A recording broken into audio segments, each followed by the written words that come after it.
Yeah, what's up? We're live. Trying to get the it does not like this. It does not like this dark shirt. Watch, I'm gonna change this. Ah,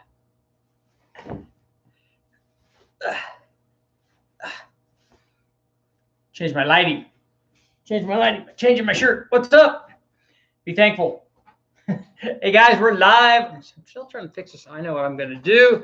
Yeah, we're gonna come down a little bit. There we go. Hey guys, what's going on? I'm at West Tech Performance. We're running the 4.8 liter. I've got the little LS. You can see it behind me up on the dyno. We're gonna take a walk in there in just a second. Hopefully my battery lasts. I have ordered a new battery so for my laptop, so everything should work out just fine. Pretty soon. Yeah, they're a little bit expensive, but it wasn't bad. So I can replace that, and then I can actually be able to walk around and have my tough books actually work for more than about 5 minutes away from its umbilical cord. I've got the 4.8 up on the dyno, and I have the Cadillac blower, which is very, very cool. And I have that going ready to be installed on the 4.8 liter with the adapters. And I'm going to find right now I'm going to, so I can remember, find the name of the company that helped me out with this stuff.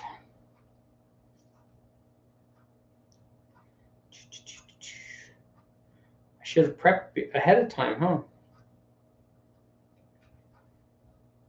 Let's see here. Well, we will walk in there, and I think it's on the packaging. But basically, they made adapters so that we could install that Cadillac blower and intercooler assembly, which is cool. I bought one long ago because I thought that we were going to do this, and then I decided this is going to be a lot more involved than I thought. And looking at what they did, it definitely is more involved, and they did a really good job. The CNC stuff is really nice. We're going to take a walk in there, and I'll be able to show you guys this stuff. It's pretty cool, and I'm excited about running that on there, especially on the 4.8. I mean, if we had a really high horsepower 6 liter, this M122 Supercharger, which is, I think that's what that is, obviously is going to be a little bit limited on some applications. But for a 4.8 or for a 5.3, it's got plenty of potential for something that's that size. And those motors, those smaller motors, definitely need more torque. So that's something that motor is going to, that blower is going to offer. The couple of things I like about it, let's take a walk in there and I'll show you guys what's going on. Hopefully I don't have to rush back in and plug you back in or lose my connection here. Hopefully I'm charged up enough. So if we take a look at this, we can see here, very cool. These are the adapters. It's a 2-piece adapter. You can see the pattern for the cathedral port head there. You can see some, unbolt this, you can see this side. Got the adapters for the cathedral port head. And on this side, got receiver grooves for O-rings so that they'll mate to that opening on the supercharger. The thing that I like about it is, unlike a lot of supercharger stuff, it actually has runner length, which is going to help in the torque production. I know that the positive displacement supercharger by itself is obviously going to add low speed torque, but runner length also adds torque even under boost. So having some runner length, I think, is going to help this thing, make some decent torque numbers. And let's face it, that's exactly what a 4.8 needs. And I have a cam 4.8, and this still has the JFR camshaft in it from our Sloppy Stage 2 versus the World competition, which I haven't finished yet under boost. But we're running this blower tonight. So you see, we've got the 4.8 up on the dyno. This thing's been run a lot, still runs really good. Been through lots of cams and turbos and blowers and all kinds of stuff. Very cool. So what I'll do is we will run it NA, and then I will install this blower using the adapters. It is very nice. It's good stuff. So we've got the one thing I do have to do, if you take a look over here, I have all of the accessories for it. I'm not going to run the fan. I'm going to take the fan off of the water pump, but I've got to put all the accessories on because the blower was actually designed not to run the way that we normally run it with the electric water pump. It was designed to run with all the accessories. We will need to put all of those on to run the supercharger, which will be very cool. And I wanted to give you guys the name, and I apologize for forgetting. Mac Daddy Parts. So thank you to those guys for sending the blower kit out. It's very cool. Obviously, I'm going to send that back to them when I'm done, but it'll be interesting to test it because I'm going to run a variety of different things. Hopefully, my plan is to run the thing with, run it with a stock cam, run it with a blower cam, which is any other cam, including the stock cam. The stock cam will work, but yes, we know any cam that we put in there that's going to make more power NA is also going to make more power under boost. So that's exactly what I expect to happen. What I expect to happen when we do the cam change is the power will go up, the boost will come down, and everybody will be happy. So it will be awesome. The other thing I'm going to try is we have big enough injectors in there. We have the Snake Eater Performance 1500s. Thank you to those guys for sending those injectors out for us to test, because I've run those on lots of stuff. Normally, that's what I put on this motor whenever we run a turbo on it, because it gives me lots of flexibility. I can run E85 with it, and I have enough fuel flow, because when we run E85, you effectively make your injector about 30 to 35% smaller, because that's how much extra E85 we need compared to running just gas. So we need a really big injector to do that, and that 1500 for this 4.8, even under boost, obviously goes a long way. So it's a good injector, and it's worked very well for us. We flowed them on the injector machine, and they all seem to be fairly well balanced, which was nice. I know that that's difficult, but those all seem to work pretty well. So I have high hopes. We're going to run the cam tests. We're going to run a E85 versus some kind of gas or race gas kind of mix thing. I want to make sure that we can put enough timing and stuff in it. Maybe we'll run a pump gas tune, also a 91 pump gas tune. This particular 4.8 has those forged JE pistons in it, so it's got slightly higher than stock compression, but I think we could still run pump gas in it and not have any problems. We'll just have to turn the timing down, so we'll have a pump gas tune. And then the E85 stuff, obviously, we can raise the timing up. I can't change the boost because it has a fixed pulley on it, so we're kind of limited there. Later on, I could do some more testing, maybe get an ATI dampener, and we can change the drive ratio, so we can put a bigger crank pulley on it basically and speed that thing up.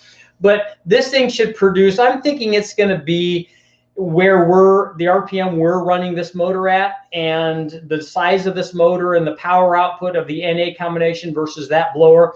I'm thinking we're going to be at like 10 pounds or 11 pounds or something like that. So we'll see. We'll see what happens with the installation of the supercharger.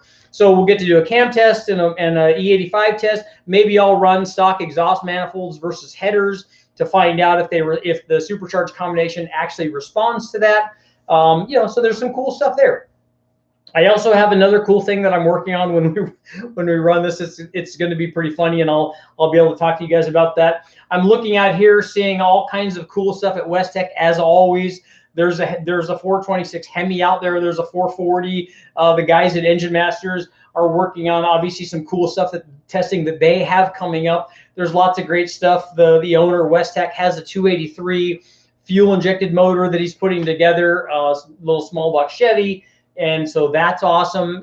When you walk in and you see, multiple carburetors on anything, it's good. When you see a factory like a Rochester fuel injection, it's very, very cool. I talked to my friend Bob, the guy that loaned me the carbureted intake for the LT1 stuff, also has a 1957 347 Pontiac, which I'm very excited about, running different combinations on that. That was, for those of you that don't know, that was the first year that they offered the tri-power. Now, the GTO, the 389, the GTO, gets all of the accolades and obviously all of the exposure for being the tri-power deal. When somebody thinks tri-power Pontiac, that's the one that they think. In fact, when he told me about this 347, I had no idea that Pontiac even made a 347. And they actually made, before that, Pontiac motors that were even smaller than that. But I'm excited about testing that one. This one, the one that he has, is a 2-barrel 347 truck motor, basically. But they also offered in a 4-barrel and a tri-power version, which was the high-performance one. So we get to do some cool testing with that. Lots of good stuff coming up. So let's get to our questions and see what's going on a this is probably Friday night. This is Friday night. I just drove down here today, so what do we got going on? I was on briefly. I'm sure Tim saw. I was over watching the video on the guy that's doing the 8 turbo thing, which is very, very cool. They didn't have the dyno results that they wanted, which happens to all of us all the time. So guys, if you're out there watching and you're listening, just hang in there. Just keep going, and it will work. You have boost and you have a motor. If the motor is still sound and you have boost, good things will happen. You just got to get it all worked out. That's always part of the deal. You know, it never just goes on and works. We're putting this blower on and I got my fingers crossed, but sometimes it just doesn't work out. So yeah, sometimes it's a little bit harder to work, and get everything like straightened out, but eventually you do it and then you're rewarded for it. So what do we got going on? Let's see, Jeremy, when running E85 on a Supercharger 4.6, what needs to be changed besides increasing fuel? You need a bigger pump, you need a bigger injector. You're going to have to obviously change the tune because E85 you're going to want to supply more E85 for the same air fuel. And then with E85, you can also usually under boost run a bit more timing. And see, Tim just said the same thing.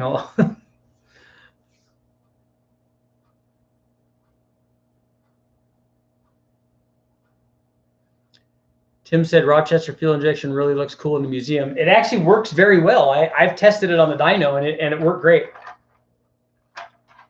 I say that it didn't work great. It makes good power. We had trouble when we were running it on the 327. We actually had trouble getting it to supply enough fuel into the fuel bowl. We had the fuel bowl for the mechanical fuel injection, which maybe a lot of people don't know. It basically has a needle and seat, just like a carburetor, and it fills like a bowl. And then the fuel injection, basically, that's the reservoir and that feeds the rest of the fuel injection. And we had troubles keeping enough fuel supplied to that. We changed the needle and seat. We have plenty of fuel flow from the dyno. So I think it was a flow rate going into the fuel injection was kind of the problem, but it made good power. And the Rochester fuel injection, at least for the 65 version, makes more power than the carbureted version did. So it was kind of cool. Saturday afternoon in Adelaide, South Australia. What's up? Down under. So it's already tomorrow for you.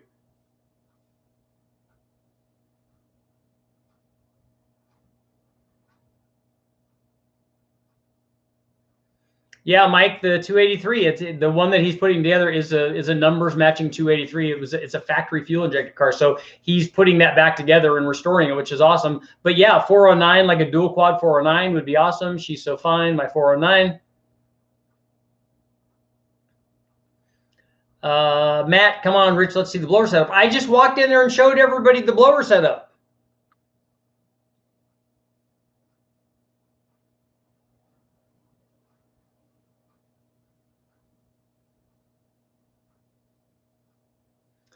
Kill Google, is 7 psi boost worth the trouble? I have a B&M 142 on a 350 and also locked out the timing at 36. What do you think with 9.6 static compression?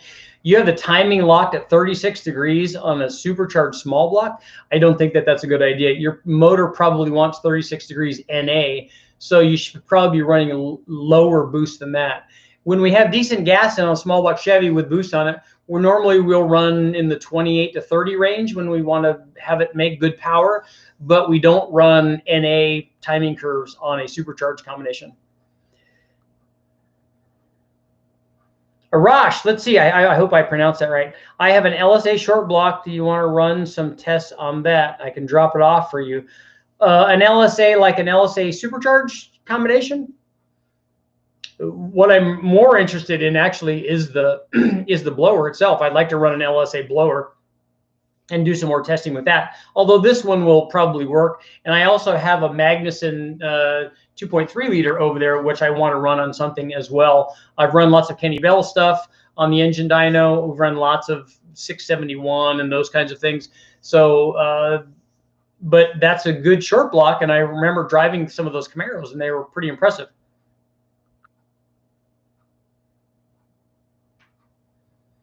Jake, I have an M90 Eaton. Let's see, when I cap off the pressure side so the engine isn't using any air from it, only makes 3 psi. I'm turning it to 9,000 RPM. Why isn't it making any boost? What, Jake, what do you, maybe I didn't read the stuff up top. What are you trying to run an M90 on? Okay, this is right up my alley. The gaming channel. I'm working on a 318 LA. I'm going for broke on this. Billet rods, billet pistons, 11 and a half, billet crank, match balance. Any tips for more performance? The critical thing that you need to work on, all of that short block stuff is fine. You need cylinder heads. You need head flow. You need head flow.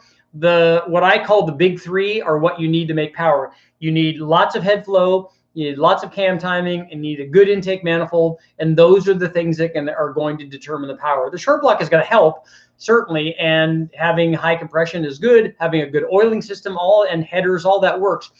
But really the power is the intake manifold, the cylinder heads, and the camshaft. So make sure that those are good, and you can make tons and tons of power.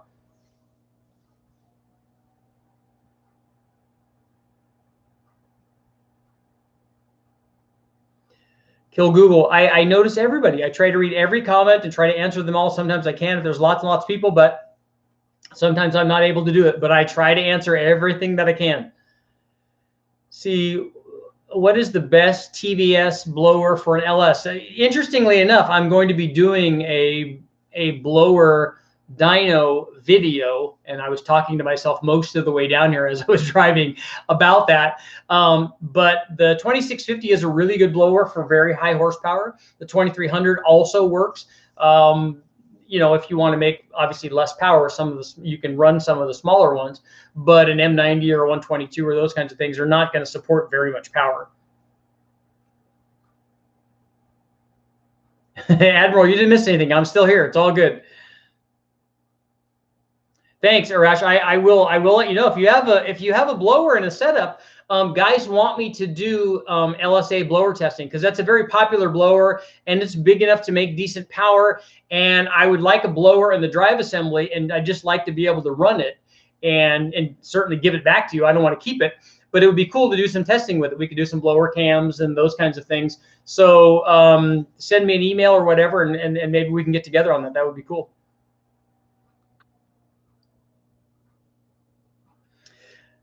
Mike says, Richard, I can enjoy cars and bikes because of your amazing intelligence. Well, I don't know about the intelligence parts, but you should enjoy all of that stuff. There's lots and lots of good stuff out there. Cars and boats and submarines and motorcycles and all of the stuff. There's lots and lots of cool stuff. And that's the great thing about having the internet, about having YouTube and all that stuff, is you can go down rabbit holes of all kinds of crazy stuff. Like right now, I'm really, really excited about the opportunity to get an Omni GLH Turbo.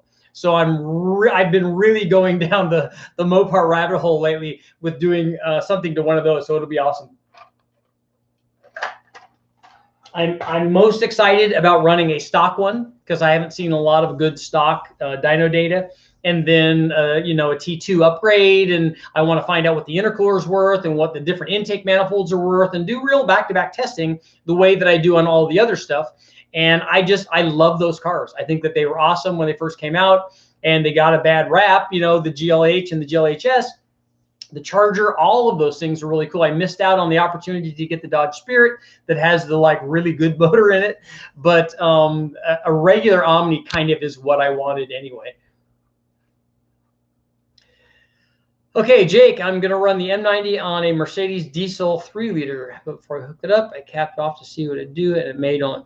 Well, I don't know what you mean by you capped it off. How are you spinning it? What is it you're doing?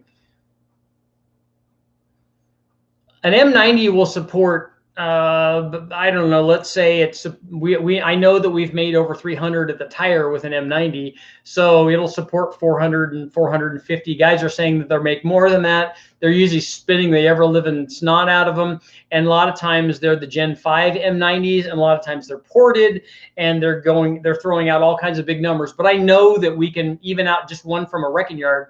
We know that it'll support 300 at the tires. So if you're not doing that, maybe the bypass valve is opening or something else.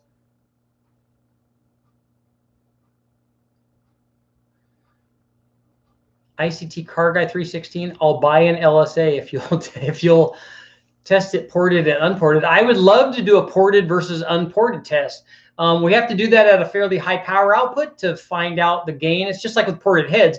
If you test ported heads on a stock motor, it doesn't show much of a gain. If you test it on something that's big and has a cam and where it can take advantage of the airflow, you have to do the same thing with a blower. But I'm all in. If you have something that I can test and then give back to you, that would be fantastic. Yes, I agree, Joe. The Omnis, I love the Omnis back in the day. Jays wants to know where's the Nova. I should have kept that for you guys. I got when I got down to West Tech, there was like 5 or 6 boxes waiting for me, and it was all Nova stuff. It was all used Nova stuff. There were sway bars, there were control arms, there were south side bars, there was all kinds of really cool stuff. So I'm excited about doing more stuff on the Nova. Again, I want to bring it down here because I can do so much better work at West Tech because they have all the lifts and they have all the things that I need, all the different tools and stuff to actually make it work. I can use a press and all that stuff here to put the bushings in. But I'm excited about that, and I'm excited about getting it running. All I care about is getting something in there and getting it running so I can like drive around block and making everything work. Yes, I was I was taking off my sweatshirt.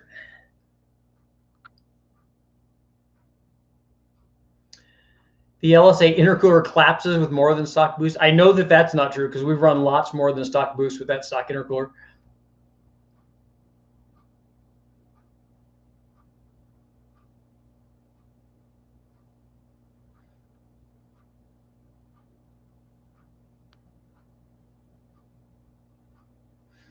Kenny wants to know, have you ever thought of doing anything on a 2.7 liter twin turbo V6 EcoBoost? I've done some stuff on the chassis dyno with programmers on those, and I'm pretty impressed by the EcoBoost motors, both that one and I think there's also a 3.5 liter, and it made a lot of power and it felt really good. It felt every bit as good as a V8.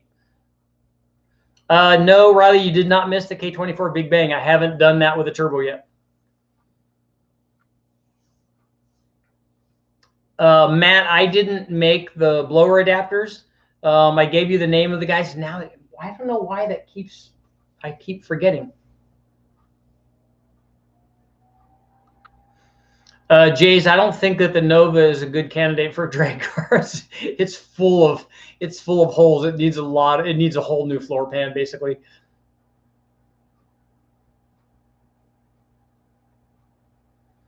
Justin wants to know if maximum volume or high velocity yield more torque. Maybe I don't understand the question. Are you talking about big heads versus small ports, or I don't know what you're talking about? The best thing to add torque is runner length. More than the size, more than volume. The runner length helps the thing make lots and lots of torque. Displacement does that. Compression helps with that. Runner length does that. There are lots of ways. There are a few different things that you could do to add torque. You've heard of carb spacers. Now try manifold spacers.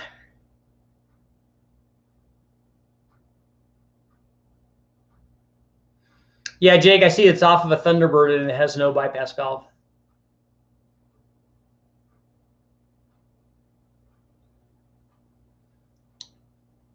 Sub-Zero is, love the channel. Thank you. I'm currently boring over a Texas block. How far are you boring it? You don't want to go too far on that block. And a VMP 265 blower, that's good. The Torque Tech kit. People keep mentioning that. I need to look that up and see what that is. Justin, take a look at the videos I have up where we ran the 175, the 190, the 210, and the 225 heads. I did that both on small block Ford, and we also did it on a small block Chevy. And what you'll find is there's not a dramatic difference between a big port head like a 225 and a small port head like a 175. In fact, the bigger one that makes more power usually makes a little bit more torque too. And you'll find the same thing, oddly enough, with camshafts. If you put a small camshaft in, you may not necessarily make more torque than the bigger cam, especially in terms of peak torque. You may make the same peak torque. You'll just start trading. You'll basically what we call rocking the curve. Sometimes we get to a point with camshafts where we make the same peak number. It's just that we've made a little bit more on the top end now and a little bit less on the bottom end, but the peak number is the same.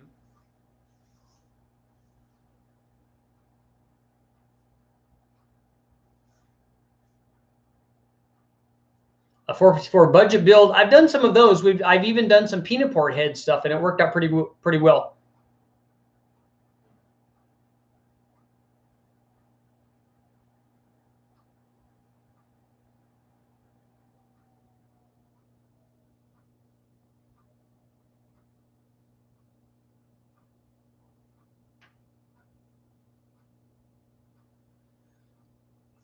Hey, Richard, is Loctite smart on those two-piece adapters? I have seen and worked on older cars that have a massive vacuum leak due to a two-piece carb adapter.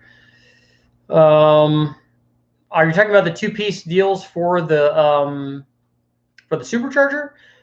If so, then no. They have they're actually sealed. They have O-ring seals, just like we do on the LS, on all the intakes on the LS, except for the truck intake, which has an external one. But most of the other intakes have a receiver groove, and this you push in the O-ring, and those have that, and I'm sure that it works very well. I thought that the 3800s, that all of the or the 3.8 liter, I thought that all the M90s had bypass valves in them.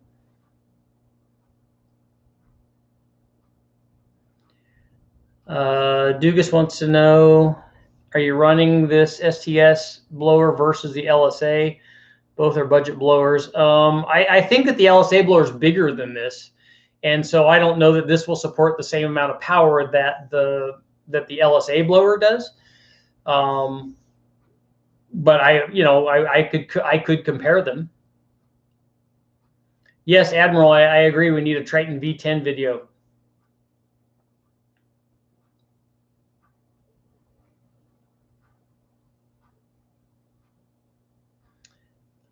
Timmy wants to know, and I won't be able to answer this question. Maybe somebody else will, though. That's why I'm talking about it. Will a Diablo Platinum 3 tuner from a 2009 Ram work with a 1998 GT Mustang if I bought the extra credit, or do you recommend another brand for tuning?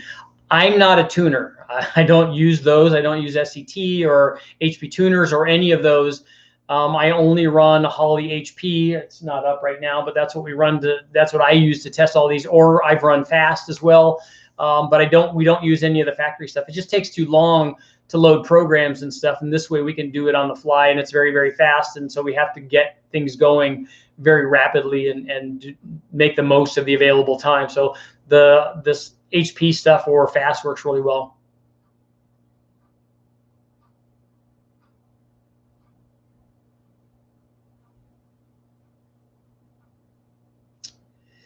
Mike says, Richard, I have a D1SC Procharger, and I have 6 large bore 671s, have 2 471s to run side by side, and belts and pulleys. You can use that to your benefit and send them back. So you have all of that? You have a D1SC feeding these other blowers or something? Or am I not reading that right? Or you just have all of those blowers? I've compared a 671 compared to a D1SC is not going to be that close. Unless it's a really good blower shop stripped 671, a D1SC should make more power than the 671.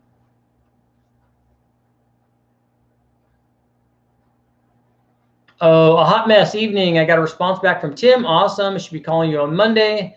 What have I missed? All I did was go in and show people the Cadillac Supercharger that we're putting on the 4.8 liter. And it's intercooled. We're going to be running that. I showed the adapters, and they were all chock full of ability goodness, which I love. Let's see, a 350 with the B&M 142, 7 PSI, 9.6 to 1, 76 cc chamber, E85. I don't know what timing to run. I'm 36 locked out, and I don't want to smoke this new engine again. You will if you try to run 36 degrees with that. It doesn't need 36 degrees to make power, even on E85. You should turn that down to less than 30. I would start out at 20 or 25 and see how it runs, and then add 1 or 2 degrees, and then try it again, and then add 1 or 2 degrees and try it again. And yes, if it seems like it's running really fast, it is right up until it lets all the magic smoke out. And if you keep running that at wide open throttle, it's definitely going to do that with 36 degrees.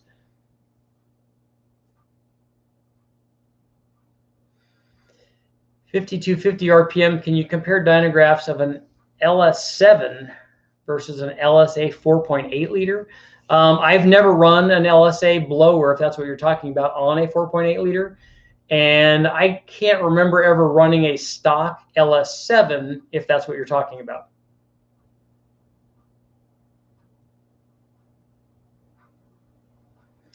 Looking to make 450 to 500 foot-pounds out of my 76 K5 with a 350.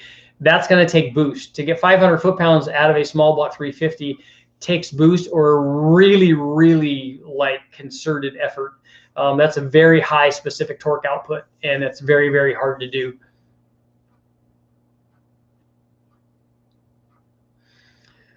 What is your opinion on pre-turbo meth injection? I've never tried it. It has more time for charge temperature to be affected, which is good. But I don't think it helps at all with distribution in a long runner manifold like we've run on the LS stuff. When do I stop adding? You stop adding with E85. I would stop around 27 or 28 degrees.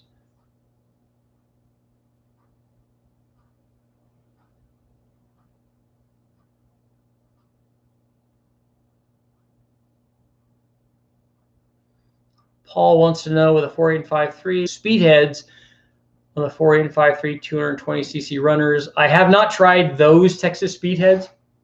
I've tried other ported stock heads, like ported stock 706s and 862s, and they worked just as, as well as probably a Trickflow 205, because the guys at TEA had really good programs done on those small heads, and they work very, very well.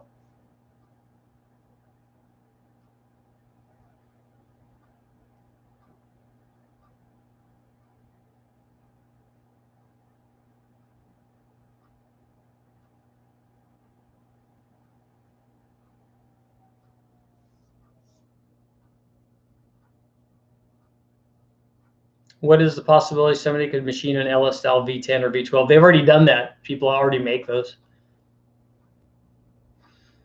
Jason Wilson wants to know, what's your guess for horsepower on 11-to-1 compression 429 with a 600 something lift cam, Offenhauser tunnel ram, 750 double pumper and headers. I don't know what head you're saying was on there. That would kind of be the critical thing.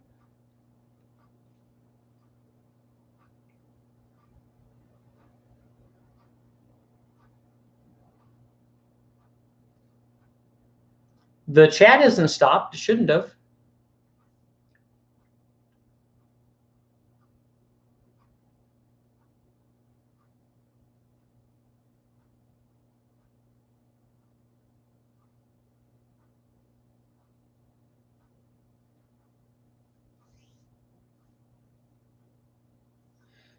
How much power is your best guess for an LSA 4.8? Are you talking about turning an LSA blower all the way up on a 4.8? A 4.8 will make whatever the LSA blower is capable of, given the fact that we've already done 12 or 1300 horsepower with those, and an LSA blower will not make that much power. They will do everything that the LSA has to offer if we put it on a 4.8.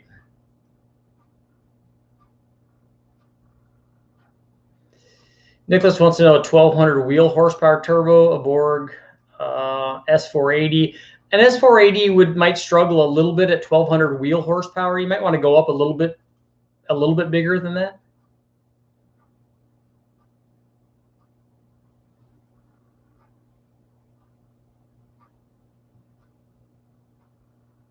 '69 Thunderjet heads. If they're stock heads, you're not going to make a ton of power. The stock head doesn't flow that great. So if you made, I'm thinking that's going to be like 550 or 560 or something. Yeah, if you want 1200 wheel horsepower, a bigger turbo is the way to go. An S485 would be a better choice than an S480.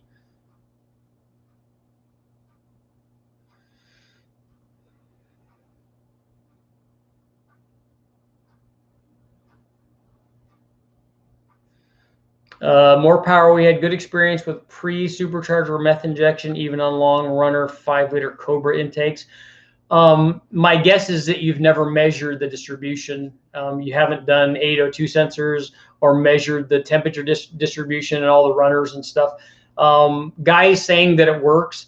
I have lots of really, really smart guys tell me that I run meth like this all the time on my LS and it works great. But they've never tested the individual runners to know what the distribution actually is. And there's a difference between saying it worked and it didn't break and having the distribution be equal. Those two things are not the same.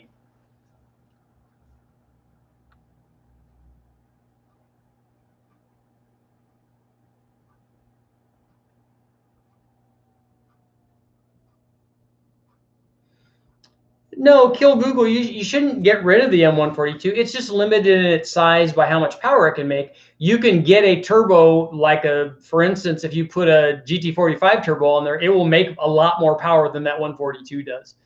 And you can make more power. But you still have to intercool it, and you still have to run the right timing and the right air fuel, and you'd have to get a blow-through carburetor. So it's not something that's really, really simple.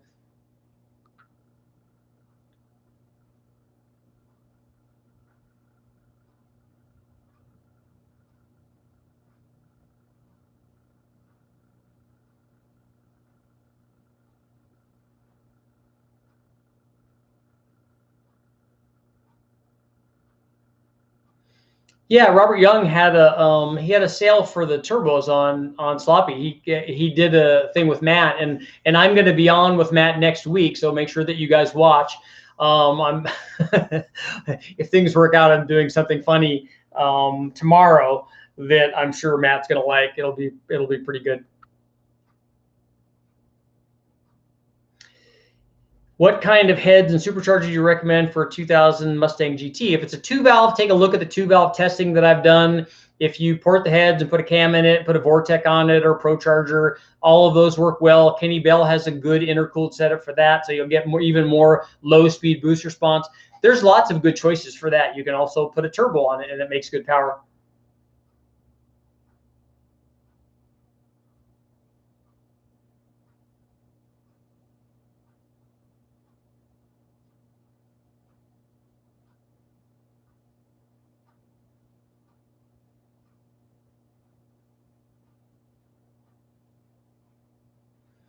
Robert wants to know, can I run a supercharger on my 6-liter LQ4 even though I didn't build the engine for boost? Yeah, you need to look at the Big Bang stuff, and it will give you an idea on how much stuff you can run on something that wasn't built for boost. We did add ring gap to the stock bottom end, but if you just put a supercharger on your stock motor, it will work fine. I wouldn't run a lot of boost without adding ring gap to it, but there are lots and lots of blower kits out there running around on stuff 7-8 pounds or whatever, and they work fine, especially on E85.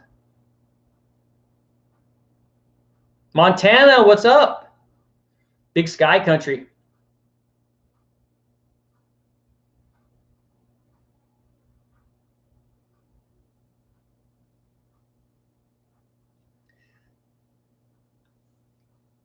Yeah, Tim's recommending the Torque Storm for the 4.6. Does Torque Storm have a kit for the modular, that early modular Ford?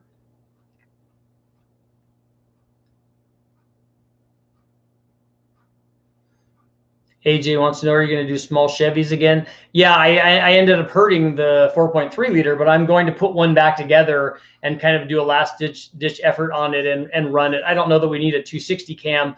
That 260 cam probably will not fit the stock piston to valve clearance, so that's the problem. Idaho, yeah, what's up? Admiral, I need to send you this B-head tunnel ram when I get it built so you can test it. I'm going to fit it for an M112 off a Cobra and then make an NA cap. Oh, cool. We made we had to make another lid for the Cobra R intake that I ran, and it was a little bit of work, but it ended up actually working out okay.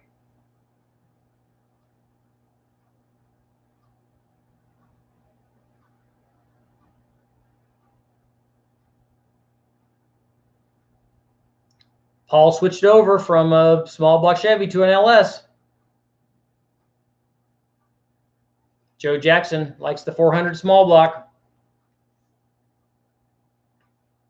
A hot mess. I was just looking at the crank trigger on the Holly computer. We're just figuring out a way to mount the trigger. I got a 36-1 from the guys at DIY. Now we just have to figure out a way to mount it to the factory dampener, which is kind of a pain on the 3800 because it's bonded. And so anything that we want to do to weld it and make a adapter plate and all kinds of things is all problematic because of the way that thing is bonded. It would be nice to have an aftermarket damper for that because we're not using any of the trigger wheels on the back. We're just going to mount one in the front. Best show on YouTube. Corey, welcome from Alberta, Canada. Nice. Our friends from up north.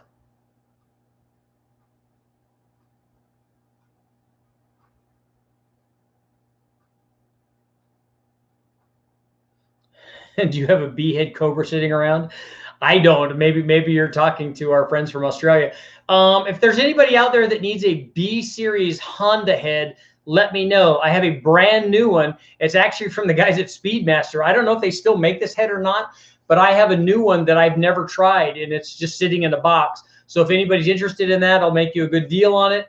I haven't run it, and I can't tell you what it does and what it doesn't do, but I know that the B-series heads are getting hard to find, and they're more and more expensive. We used to buy complete motors from the JDM sources for $200 or $300 back when I was road racing my Del Sol.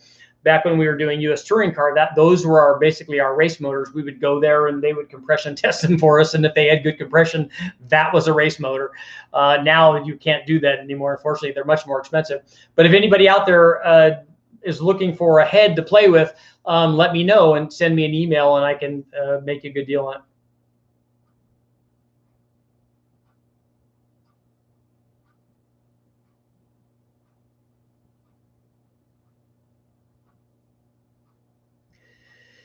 In your D-stroke 8,000 RPM video, hitting it, looking at cam profiles to spin the bigger motor equally. How about some cam tests to turn a rec port 6-liter 8,000 RPM? Lots of guys do that. Lots of guys run a standard 4.8 or a standard 5.3 or even a 6-liter out to 8,000 RPM.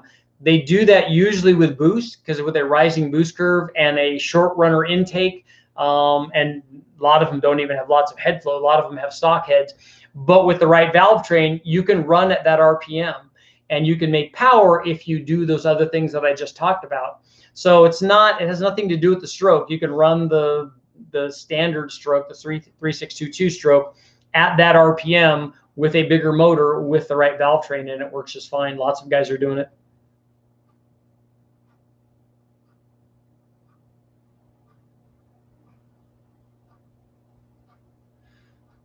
Yeah, TorqueStorm has a lot of odd kits, Tim. They have the flathead, they have the slant 6, they have Pontiacs, they have all kinds of cool stuff, which is awesome. If I get that 347 and start doing some stuff on it, I already have a TorqueStorm supercharger, so I may talk to them about the brackets that I need to run it on a Pontiac, because everything needs boost, right? And what I'm told is, and this is how cool Bob is, the guy that is letting me have this motor, he sent me an email and he was really excited. He said, hey, this 347 is already set up for boost because it has 2 exhaust manifolds and the exhaust Y down together into a single exhaust. So I'm like, dude, that is perfect. We just put a little T3 or T4 flange on there and it's already got its own turbo kit, which is awesome. Alaska, what's up? My dad spent a lot of time up in Alaska. He used to work up there and used to do lots and lots of fishing and stuff.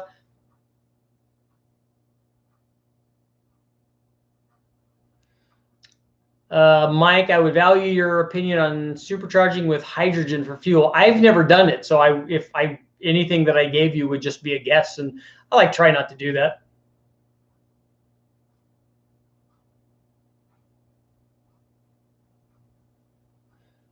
Corey wants to know where I find a bass tune for my first Turbo LS 4.8 swap. Go to Matt Happel has the cabinet tunes, and if you take a look at his stuff is really good. He's a good tuner because he does a lot of stuff for drivability and driving around and what everybody does 90% of the time in their thing, not just wide open throttle. So they know how to make that work. but the rest of the stuff is pretty good. And those cabinet tunes that you get from him, and they're free, so they work really well, and they're obviously priced right.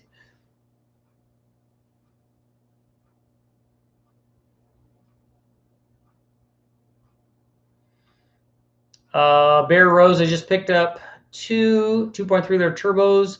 Do you know if the turbos would work on a small Journal 327? Those turbos are going to be kind of small. They're both T3s, and depending on what AR, I don't know what exact turbo, what motor, what vehicle this turbo was in, whether it was a T-Bird, an SVO, a regular turbo. I don't know what AR that is, but those turbos we've made with one of those with like a 0.82 AR on a Honda motor, which is going to be really, really good, much better than something like that, even as twins. We've made 325 or 330, I think, at the tire with one of those. So if that gives you an idea where you could be on a 327, you're going to be looking at something that's in the 500 to 550 horsepower at the wheel range, probably. Ontario's in the house. What coils do you run on big power modular Fords? We ran stock ones when we were doing it.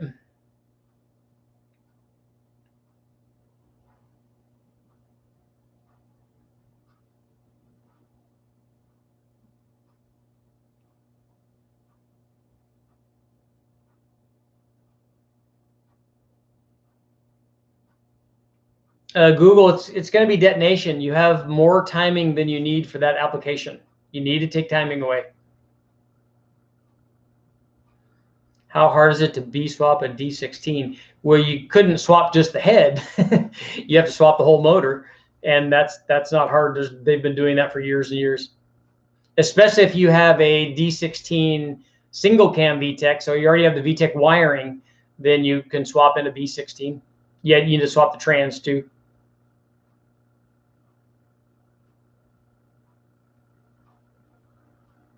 Yeah, we've always used stock coils on the stuff.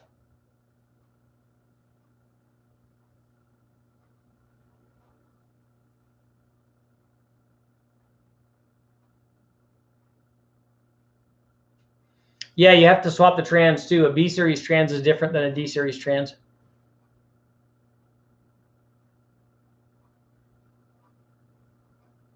Yeah, Tim, that's what I told him. I thought that it was going to be around 550 on some sort of small block, because even with a 0.63, that's still going to be a little bit tight. We managed to find some 0.82s because the Dave from Tiny Avenger knew what application those were in, and so with the 0.82s, when I did the test on the Honda, we picked up a fair bit of power because we were choking it on the hot side.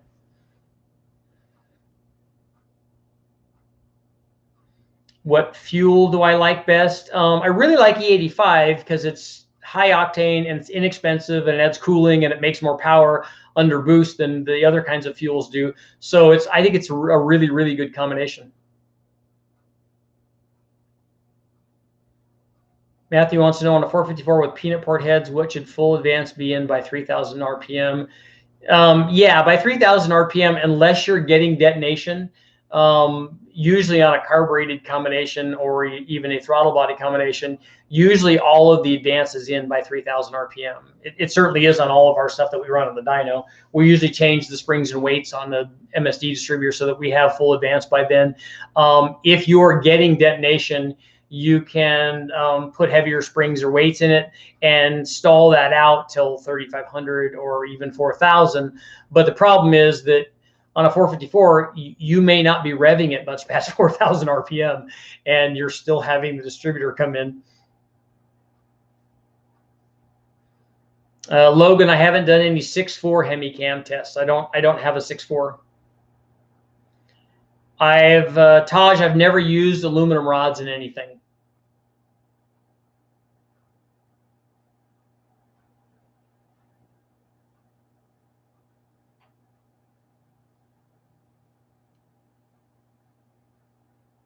Newfoundland, wow. Would I be able to run 1.6 rockers without damaging on a 5-liter small block Chevy? So it's a 305. Yeah, you can put 1.6 rockers on it. Here's the problem you'll have with running rockers.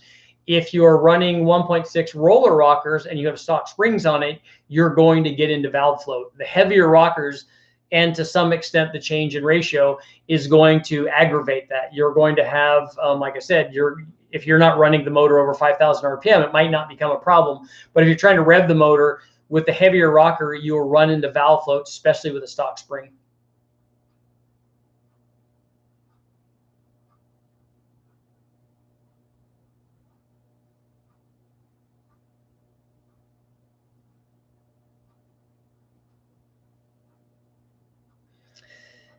JR wants to know how bad you hurt the L99. I think it's all of it. It started losing oil pressure and losing power. And usually when that happens, normally when that happens, it's the thrust bearing, and it's still running, but it's when you start losing power because of and have lots of bearing material, which I'm sure is in there, then when we take it apart, and I'll do an autopsy on it while I'm here, so you guys can see that. I'll do a video on that. I'm expecting one or more maybe of the rods to be blue, or if it's a thrust bearing, hopefully we'll have to take a look at the crank. The thing I don't like about when something like this happens is I don't like rebuilding that thing or putting it back together. I don't. If the crank's not bad, we might polish it or something. I just don't want the rod to be out of round or anything, because it's so much cheaper just to go get another motor from the wrecking yard. I know that it's already together and it's happy and it hasn't been damaged by some knucklehead. So to fix the one that's now broke is probably way more expensive than it is just to go get another one. Do you still have the AOL email? Yes, I do. Here, I'll put it down right here. I'll make sure my caps are turned off.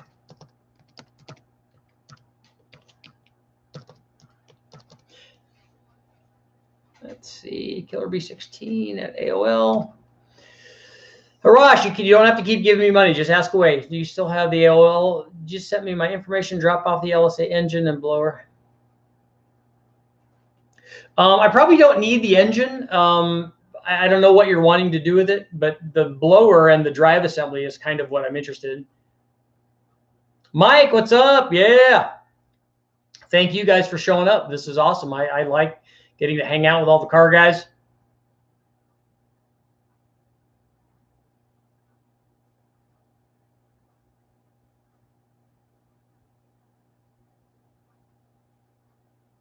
Kevin says, I've heard some of the old pros talk about increasing the oil pump volume on an AMC, doubling up the spring. You can do that. You can shim the spring or change the spring and change the basically the relief or bypass pressure.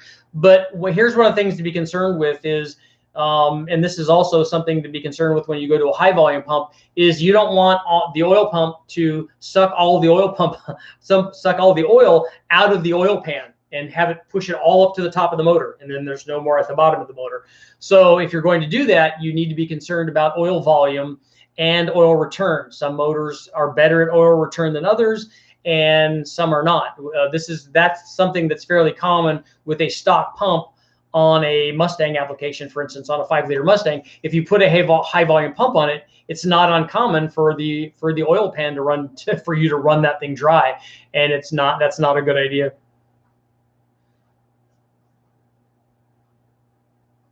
I know I need to get the Every Cam is a Turbo Cam shirts going. Project Iron Ore, does a big cam increase or decrease turbo lag? It depends on what the cam does to the NA power output. So if you put a really big cam in it that, like I was talking about, that hurts bottom end and increases top end, that's going to increase lag. In some cases, if we put a cam in and let's say it picks up power everywhere, then it could improve, or decrease lag. So it depends on what the cam does NA. Some guys will want it, and I have good friends that do this. They'll want to talk to you about valve events. Oh, but if you do this and you open this earlier, you open this later, it does this. The problem is I always ask them the same thing, and I always get the same answer. Okay, show me the dyno test, whether on a chassis dyno or an engine dyno or a drag strip or driving or whatever you did, show me the proof that that happened. And they can never do that because they're typing away on their keyboard and they're looking at spreadsheets and they're going, oh, but if we did this, this has got to happen. Well, while that might be a good theory, I want to see that it did that. because I don't believe that that's the case. I know for a fact that if we improve the power output NA, especially down low, we will decrease turbo lag. I know that that will happen, because all you have to do is look at the fact that if we put the same turbo, we go from a 4.8, for instance, to a 454 Chevy, like I did with the GT45. It was much more responsive on the bigger motor, because the bigger motor is making more NA power, especially down low. So that's a fairly easy thing to test. If it makes more power, it makes the thing more responsive.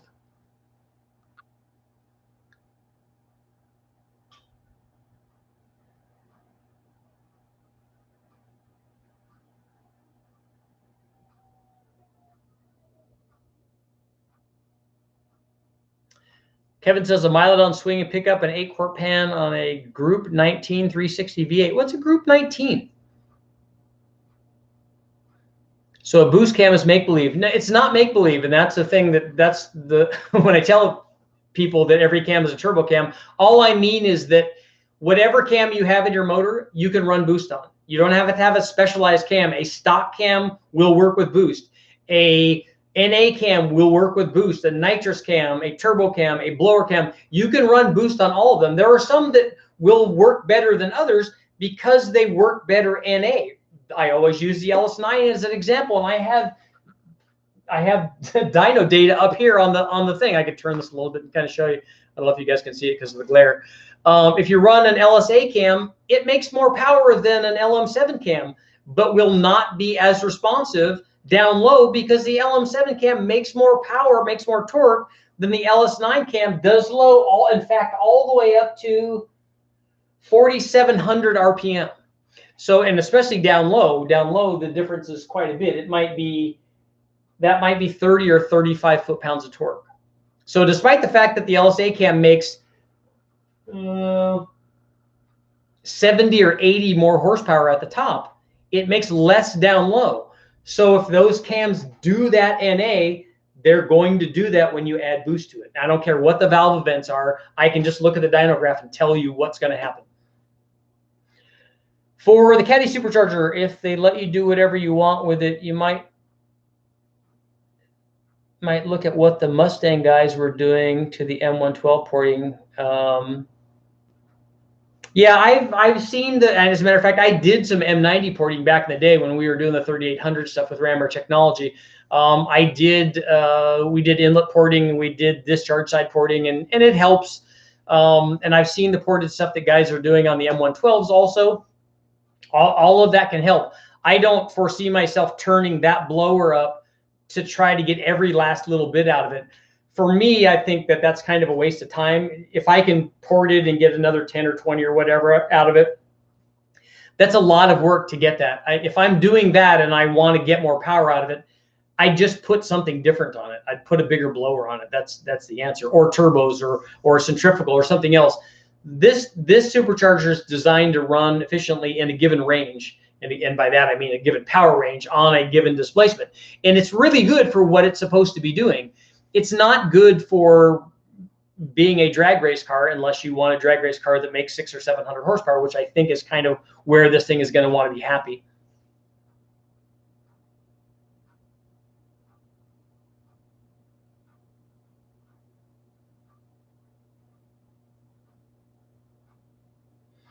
What about the Stormbreaker 4.3 with good springs? What do you expect the 4.3 liter V6, if we ran more boost and more cam and all that, we could make a lot of power with that thing, guys. Look at what Duttweiler and those guys were doing with the Cyclones and the Typhoons and stuff. If you apply yourself and put enough boost to anything, you can make a lot of power. With that particular motor, I didn't want to hurt it because that motor is now in my friend Harold's boat, and he's driving around with his kids and going out in the ocean and doing all kinds of fun stuff with it. So we wanted to make sure that we didn't do anything dumb to it. And we put a smaller camshaft in it, and because it's going to be much better suited to what he's doing. But if we wanted to go after it, I'm sure we could make more than 300 NA with that 4.3 liter. And then when you add boost to that, it just starts multiplying that. Matthew, I've never tried a quick spool valve.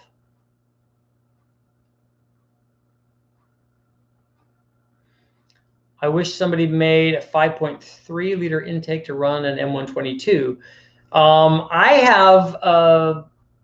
I made the adapter plate to run an M90, and that same adapter plate will run an M122. I just have to drill different holes in it.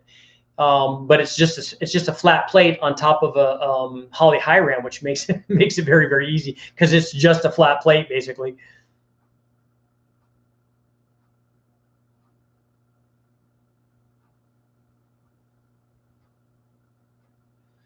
Would twin GT45s work better than a single S475? They could ultimately make more power if that's what you want. Two GT45s will support more airflow than a single S475 will. So if you want to make more than 1,000, you wanted to make 11 or 12 or 1,300 possibly, I think that the GT45s would do that. Yeah, 5 more likes. What's up?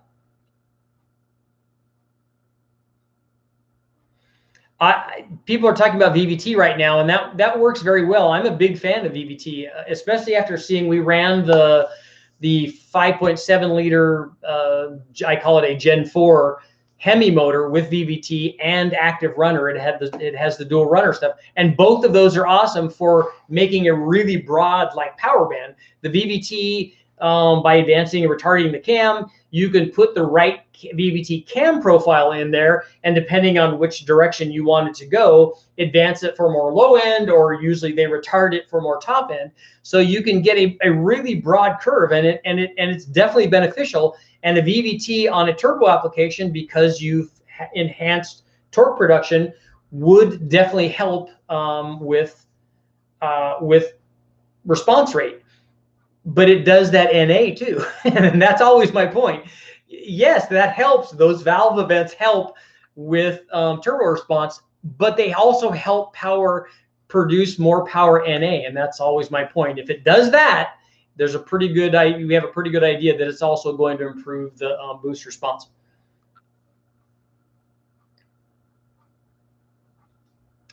Yeah, Kevin, I agree. 300 horsepower on a 4.3 liter V6 is definitely possible. If we would have done any porting, and if I would have ran that thing with headers instead of the stock exhaust manifolds, there's quite a few things that we could have done. And it would have. I know that we could have gone 300. In fact, the number that I was thinking more like was more like 350.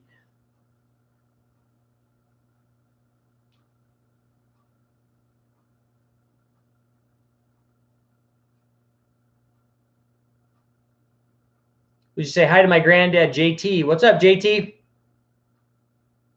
Any SB2 stuff? I haven't run any SB2. I airflow tested a set of old SB2 heads the other day, but that's as close as I've come to putting one of those together.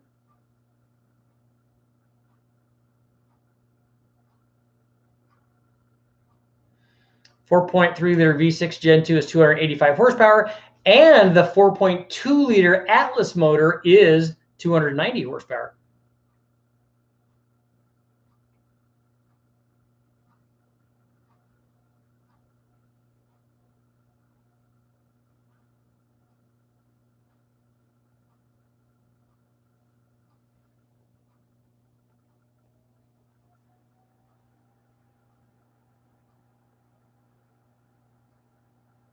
So Mr. wants to see a square engine plus VVT plus a VGT turbo. See, when I was going down my Dodge Omni rabbit hole, I was looking at the variable vane turbo stuff because they had those. So I was looking at the T1, the T2, the T3, and the T4 stuff, and the super secret Chrysler TC 4-valve stuff. There's all kinds of like super cool stuff.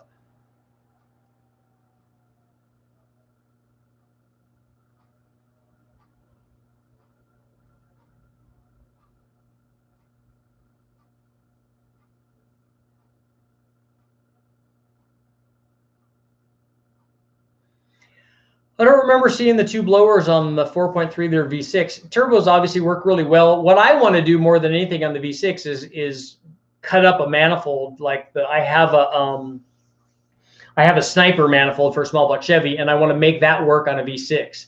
That would be an easier one, I think, to cut up so that I can have a tunnel ram style manifold. Because that's the other problem with that 4.3 liter V6. There are no good manifolds for them.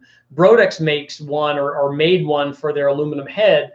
but I want something for the Vortec head, and I like the balance shaft motor because it's smoother, and I'd like to have those heads ported by somebody that knows what they're doing.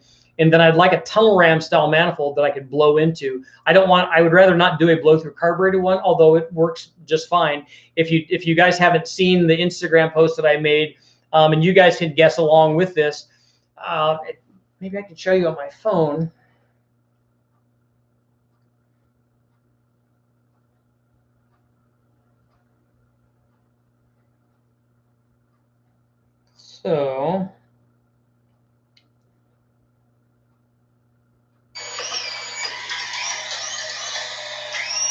So this, can you see? Let me see if you can see that.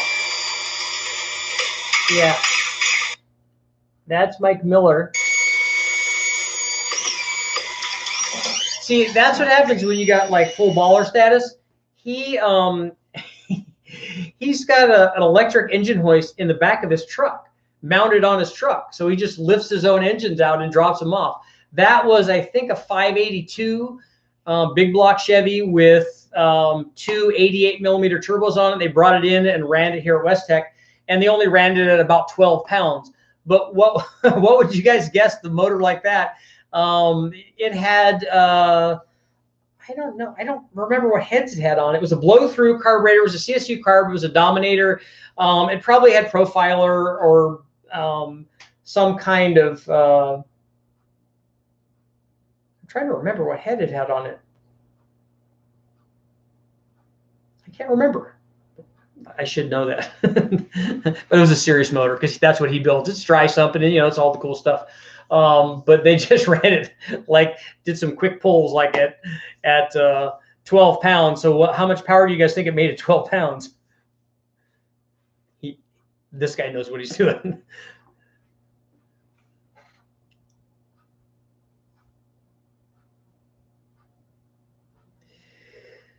Let's see, NCS 446, goal of 11 or 1,000 to 1,200 wheels with twins, VS 7875s.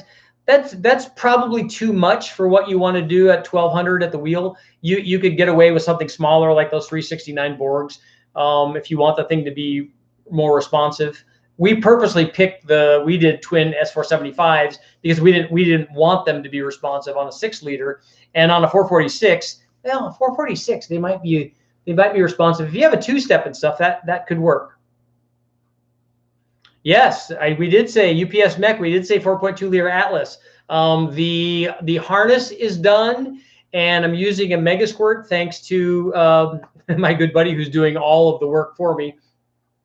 He also has lots of cool parts for that I'm going to show you.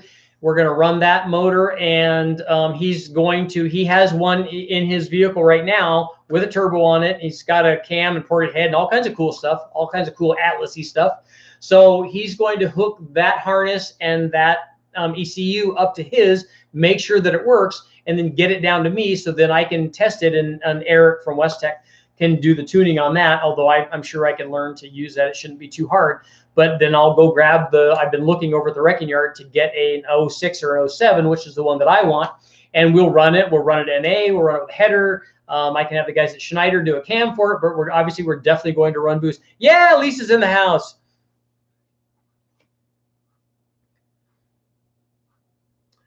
Mr. Man, 1,443 horsepower at 12 PSI, 316, 1,300, 12 PSI, probably more like 1,400. You guys are all really way low. This is like big baller status. This is like serious stuff. I'm going to post on Instagram tomorrow. I'm going to post the I have a dyno run while we're watching the screen and stuff. I actually wasn't even here. Brule did that test with it, and it's just amazing to see that thing like chug out the power. And when they're obviously not only running 12 pounds, they're running a lot more than that. So it's pretty crazy. Let's see if we can, maybe I can show you that. So you guys can get a sneak peek of it. You guys can get the,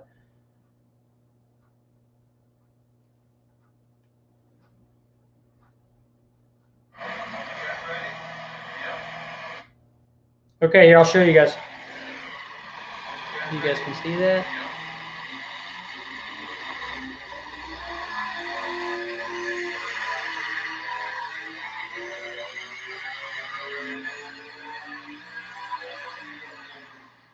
I don't think you guys can see that. I'm trying to get it so that the numbers show better.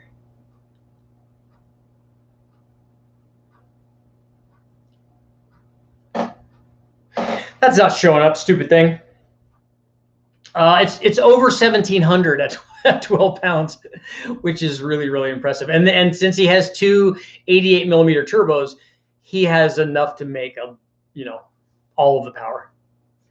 Lisa, I do know you're here. I've already said hi. What's up? How's practice going? Yes, Lisa. See, Lisa knows 2,400 horsepower.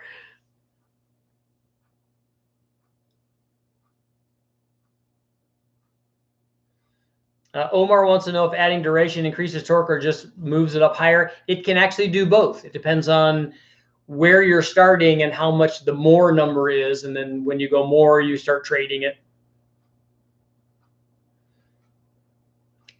Lisa always hits the like button.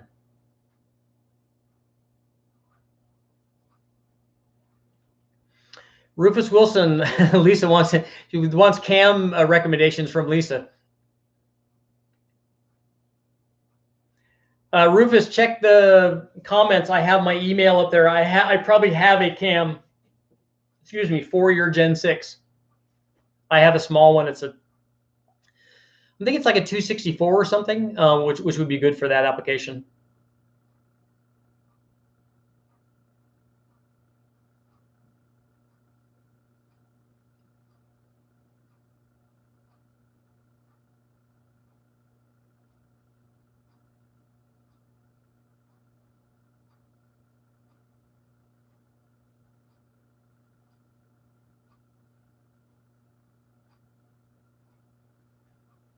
I think I missed a question up here. Okay, I got 2 more minutes. Redford wants to know, do you think inch and 3/4 headers will kill bottom end on a 325 horse 318 compared to inch and 5/8 headers? No, I don't think it will. I think you need to be more concerned about the length and the size of the collector than you do about the primary diameter.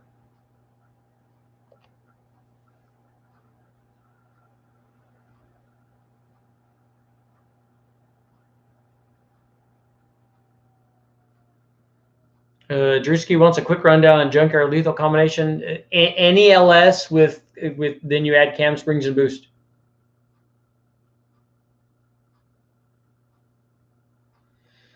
Thanks, Solomon. I'm glad you're here.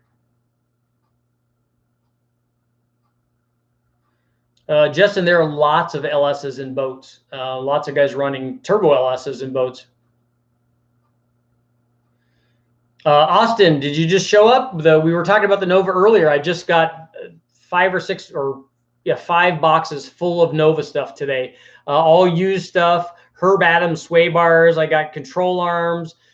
We've got some, I think, Southside machine or something. Maybe some traction bars. All kinds of cool stuff. Bye, Lise. I got to get back to work too. So it's 1:13. I've been on more than an hour. What are you guys doing? So I got to see if I can put the supercharger back up or on this motor. I got to run it NA first and find out if it's going to work. We got to do some silly fun stuff, and then put the supercharger on and find out. Yes, I'm going to post that on Instagram. I've got an Instagram and a Facebook. Obviously, I've got all that stuff.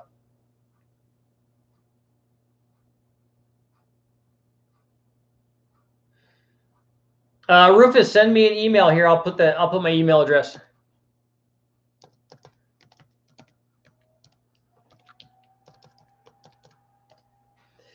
Boom.